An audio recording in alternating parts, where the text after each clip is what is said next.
Hello. The objective of this video is for you to see 3 examples of how and where to archive shared team documents. The key point here is understanding what shared documents are. If you individually want to manage your documents in whichever way you find most suitable, that's great. However, when sharing documents with a team where others may need to edit or reuse them, you must be more careful or have specific guidelines to ensure effective collaboration. I will provide 3 examples, but remember that many other services offer similar functionalities. The idea is to understand these 3 examples and then adapt them to your specific needs or the available environments in your teams.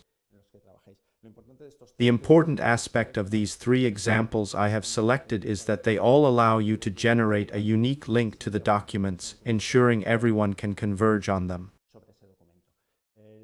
The first environment I'm going to present is Alfresco. I'll show some things you can do with this tool. You can easily upload files by clicking and dragging them from your desktop. The document will be automatically named. What I'm going to demonstrate is how to generate a sharing link. This link allows everyone in the team to access the same document, and any versions made will be shared through this link. This is particularly interesting for keeping track of the progress of the work. Uploading versions is easy. You just have to select the new document from your desktop, indicate if it's a major or minor version, and add comments. This system is designed specifically for versioning, and all these details are stored as document metadata which can be consulted later. You can view the different versions, revert to a previous one, comment on the reason for reverting, and continue versioning. Continuing with the same procedure I mentioned earlier, incorporate new elements. Here, use a new file for this purpose, version things, integrate the new content, and that's how the process keeps functioning. You can also change properties and even convert from a text document to a PDF. You can label the final version as definitive for documentation purposes. Working this way, everyone in the team will know this task is finished. You can change properties or rename the document according to the version. This is unnecessary since the document has a unique name for easy reference while multiple versions are maintained. This way, you don't have to work with names like job version on, job version 2. Some systems like Alfresco allow you to edit documents online, either through Office 365 or Google Drive. You can make edits, save them, and see the changes reflected when you refresh the screen. The system keeps track of versioning, allowing you to see everything anytime.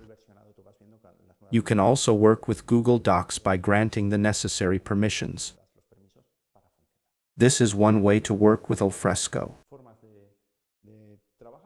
Another option is Teams and applications with similar features. Here it's important to know that the version column is available by default. You can also add columns according to your needs. If the version column is not visible, you can edit the properties from SharePoint, configure the versioning, or change the column order.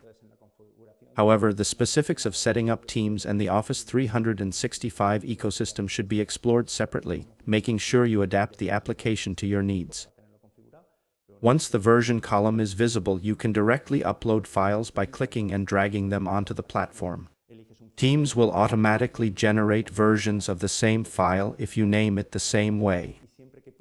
However, if you upload a file with a different name, it creates a duplicate, which is not desirable. You have 2 options when editing a document. Either you change it online or modify it by uploading different versions with the same name, letting Teams replace the oldest version with the new one.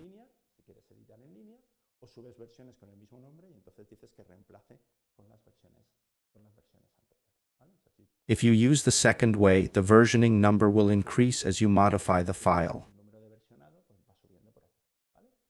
You can also navigate between versions, similar to what we saw in the last example with Alfresco. In this aspect, both applications work the same way. Therefore, the process of navigating between versions remains the same.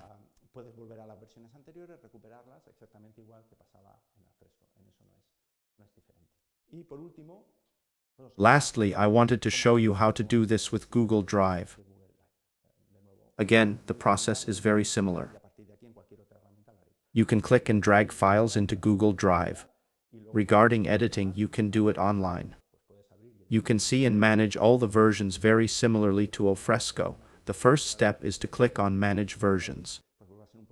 Then, working from this window, you can revert to a previous version or make modifications, creating a new one.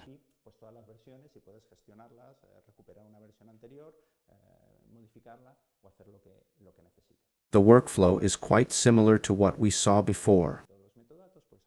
Each platform or tool may have additional features, but the essential functionalities are there. You can version your documents, share them with a unique link that always points to the latest version, and even when you upload new files, the link remains the same. This is one of the key aspects of using these platforms or tools.